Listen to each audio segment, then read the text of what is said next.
My mom let her abusive boyfriend ruin our childhood and lost custody because of it. Now 5 years later, she wants us to do family therapy together so we can heal and be a family again. Posted by you/Pure Clown Energy. Hello all, I, 23F, am in a bit of a pickle, and currently, the majority of my family is against me. My mother, 41F, has 6 kids in total, myself, my sisters, 22F, 19F, 17F, 16F, and my brother, 23M. Growing up was pretty much hell for all of us. My mother never had a good track record of picking good men, and many times, my siblings and I witnessed her boyfriends beating or berating her. Her second boyfriend would often hit us when we were younger as well. There's a lot more to it, but then this post would be very long. However, about 5 years ago, my mother lost custody of my 3 younger sisters due to SA from her most recent ex-boyfriend. We didn't want our sisters in foster care, so my brother and I begged our grandmother to take them in until we could come up with a plan or take custody ourselves. Dramatic, I know, but in my eyes, it has always been my siblings and me against the world.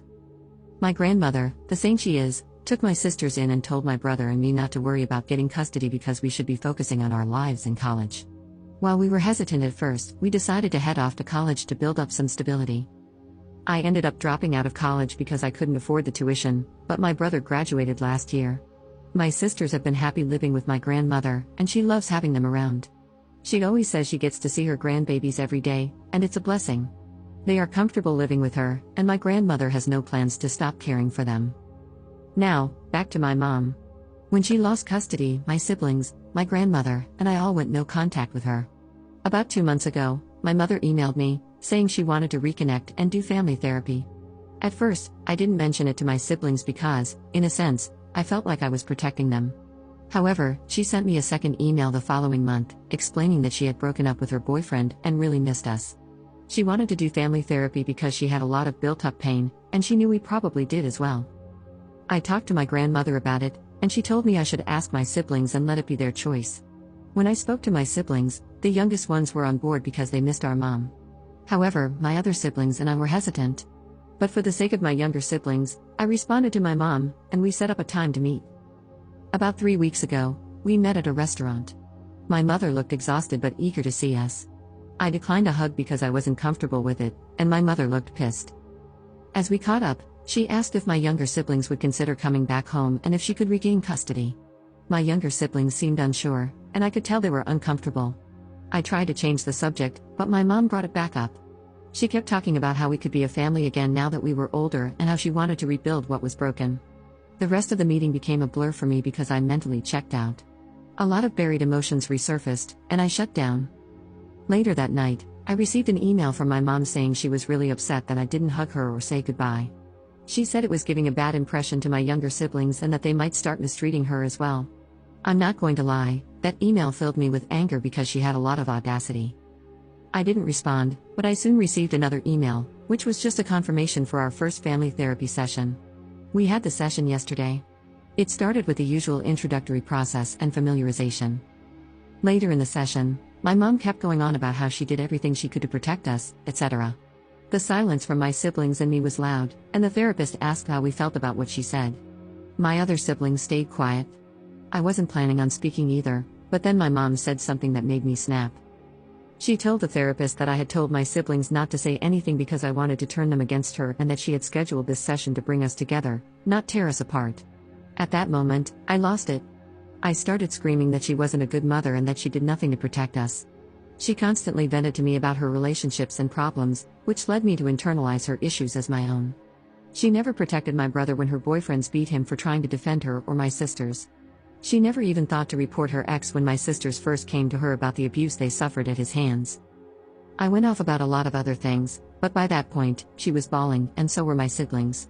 I told the therapist that if anyone was splitting the family up, it was her, with her stupidity, ignorance, and outright neglect. I was breathing heavily after my outburst, and looking back, I'm not proud of how I lost control. The therapist suggested we take a break, but I told them I was done. I refused to sit there and listen to her try to blame me for her actions and problems. The session ended quickly after that. Later that night, my phone started blowing up with calls and texts from my mother's side of the family. They berated me, saying I was a horrible person for hurting my mother and making her feel terrible. They ranted about how she was trying to turn over a new leaf and rebuild a relationship with us. After all the calls and texts, I've been feeling like a crappy person for what I said to my mom. So, honestly, am I the jerk here? Up in the comments. I honestly don't even know where to begin. I'm crying because the support has been extremely overwhelming, and for once, I feel heard and seen, outside of my grandmother, of course. I truly appreciate the support. I have tried to read all the comments, but they keep rolling in. Again, thank you guys so much. I will add some context since I didn't elaborate much before because I didn't want to type a novel and make anyone read so much. My grandmother, she is my mom's mom. She cut my mom off because my mom would constantly steal money from her or sneak boys into the house, knowing my grandmother wouldn't approve. My grandmother is an SA survivor of my grandfather, my mom's dad. She actually took him to court to get him arrested, which is why she is essentially the black sheep to the majority of our family. My grandmother explained to me when I was much older that our family has a lot of SA history involving family members. Our family is highly religious and believes that we should pray over them every day to heal them. Why I felt awful, my mother is also a victim of abuse, and I felt like a hypocrite for calling her out and saying what I did, as if I wasn't taking her abuse into account. However, as many of you have mentioned, even as a victim, she still allowed the abuse to happen. I think reading that is what made me start crying. My siblings and I never got counseling because we just thought it was our fault that we experienced the abuse. In our past conversations, we often try to carry the burden of not protecting our mom more. My mom's side of the family, they are enablers and abusers themselves. My grandmother has countless stories about them. I feel as though a part of them wants my siblings and me to make up so we can appear to be a happy family. They have a serious issue with appearances. My siblings, my brother is the real star of the show, honestly. Before we even made it to the first session, he told my youngest sister that our mom would probably say a lot of things, but if she wasn't ready to talk or if she wanted solo therapy, he would pay for it in full. After the session, she decided to go for it because she has a lot of complicated feelings about our mom. My other sisters are still emotionally distraught. They thanked me for speaking the truth and saying what needed to be said. They said they couldn't say anything because they didn't know how to word it. Like me, they didn't want to be cruel. I truly appreciate all of the comments and the reassurance. I sent my grandmother the post, and she said all of you guys are rock stars and that the majority of you are right, that my mother is a CNT. If you guys have any more questions, please feel free to ask. This has been a huge step for me in getting my own therapy because I let a lot of this build up over the years. My tangent to my mom went on for a few minutes before I had to stop because I was so pissed. Update 1 day later. Hey all, update for those who wanted it. Also, heavy abuse trigger warning because I will get emotional and vent a bit later on in this update. If you are a childhood abuse survivor, I wouldn't recommend reading past this since it could possibly be triggering. My siblings and I have decided to go no contact with our mother for good. It was a hard conversation this morning, and I felt like a jerk again. I felt like my outburst persuaded them to make that decision so I wouldn't be upset with them. Yet they reassured me throughout the whole conversation that they didn't like that she didn't even apologize, even when she had the opportunity to. My siblings and I are still struggling with the fact that she won't change, and she probably never will. The driving force for it was the email I got from my mother at 4 a.m. today. I copied and pasted it here. Dear Juju, my nickname when I was younger, I'm truly hurt and devastated that you went public with a private matter. Your Auntie May showed me your Reddit post, and yet you continue to try to villainize me. I was going to explain myself further in therapy, but I'm in a new relationship now with a very loving man. He was the main one who encouraged me to extend an olive branch to you all. I was going to surprise you and your siblings in therapy. However, you ruined it. I stayed my distance from you all because, after losing your sisters, it made me realize I couldn't even look at myself in the mirror anymore. It made me realize how much of a worthless piece of crap I was. You calling me a worthless WHRE of a mother was uncalled for. In those relationships, I couldn't just simply walk away. Where would I have gone? What about you guys? Do you not think it ate me up inside every time you cried?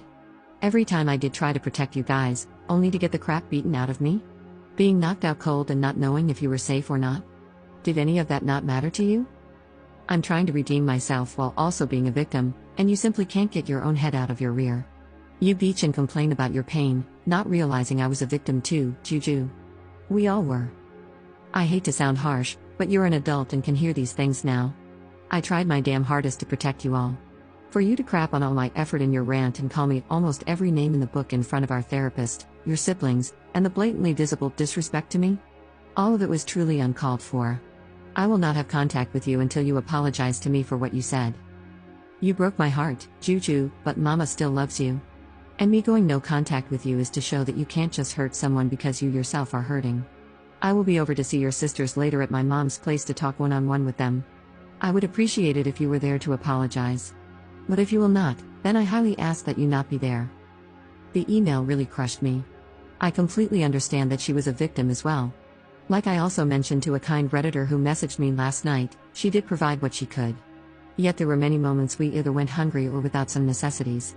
One of my most embarrassing moments was asking strangers on the street for money so my sisters and I could get pads and tampons.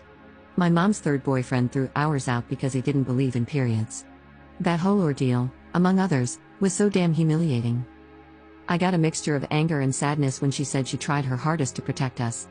Where was that determination when her boyfriends would beat the hell out of me and my older brother because we didn't want them alone with our sisters or touching our younger sisters? Where was she when she heard me getting essayed in the room right next to her and heard me screaming for her? It's just an overwhelming sorrow because, in her eyes, she did her best. But in my eyes, she did absolutely nothing, and I told her as much, and then some, in our session. Like many of you pointed out, she may have been a victim, but she did nothing to protect us. I have to sit with that for the rest of my life?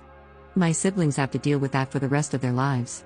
I have to work through all the damage she caused while she gets to play hero and have her redemption arc? I'm done with her, and I'm happy to know the feeling is mutual according to her.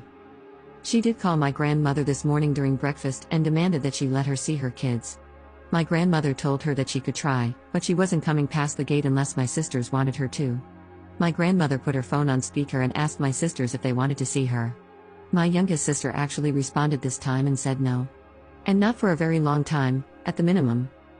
My mom tried to scream at my grandmother, but I could hear her voice cracking from trying not to cry on the phone. My grandmother told her she could go F herself, and not to call her again. After that, the conversation about no contact went into overdrive. My siblings have their own memories of her to account for. They aren't comfortable with me sharing them, so I really just shared mine and a bit of my brother's. It's all just so surreal to me. I thought that maybe she was actually okay with being alone, but here she is, not being truthful about when she broke up with her most recent ex. I didn't ask because I don't even care anymore. Yet she's already in a new relationship? It's hard to grasp that my mother just can't be alone. I even feel disgusting calling her my mother because it stings to know that she never really was a mother. Not to me or my siblings. For my family members who have been messaging me, I just blocked them on every social media platform. They stopped trying to call me since I set up my phone with an app to reject all calls from unknown numbers that aren't in my contacts. As for my mom, I copied and posted my response here. Victoria, since you are no longer my mother, I have no need for formality. You make me absolutely sick to my stomach. You know the pain you caused me and my siblings. You know you didn't do crap. You know that you never even had a grain of maternal instinct. If you did, you never would have allowed us to get hurt. I know you can't sleep at night with those thoughts running around in your head. I hope for the rest of your life, it eats you up inside. Your new boy toy will be the only thing by your side when you're frail and almost dust. I'm done allowing you to hurt not only me but my brother and sisters as well. You have no right to try to prance your happy, fake face into our lives now that you see we are doing well without you. It hurts, doesn't it? To know that even through all the BS, we are 10 times better people than you could ever imagine in your twisted little head. You don't have to worry about me contacting you. I will have nothing to do with you. Even after your death, I will have no connection and, hopefully, no memories of you. You may still be alive and breathing, but to me, you are a shallow corpse of a stranger, and I intend to keep it that way. You live in a fantasy world, and I hope on your deathbed, you have such a crippling feeling of regret that you croak on the spot. Don't ever contact me or my siblings again. My brother wants you to know he'll spit on your grave if he ever finds out you died, so sleep well with that, you effing beach. I'm not too proud of my response, but at this point, she is dead to me. She should have been a long time ago, but it felt so good to get that pain from the most internal part of my chest. I'm pretty sure she won't put up a fight since my words hurt her so much. If she does and her antics are crazy enough, I'll update again. However, for now, I'm taking a well-deserved break and signing myself up for therapy. I realize I have a lot of anger and resentment built up that I need to work through correctly and positively. Thank you all for the support and kind messages. I will be posting some of them on a vision board to help me through therapy. Thank you, Reddit, so much for being here in a time of need for a stranger. Love you all.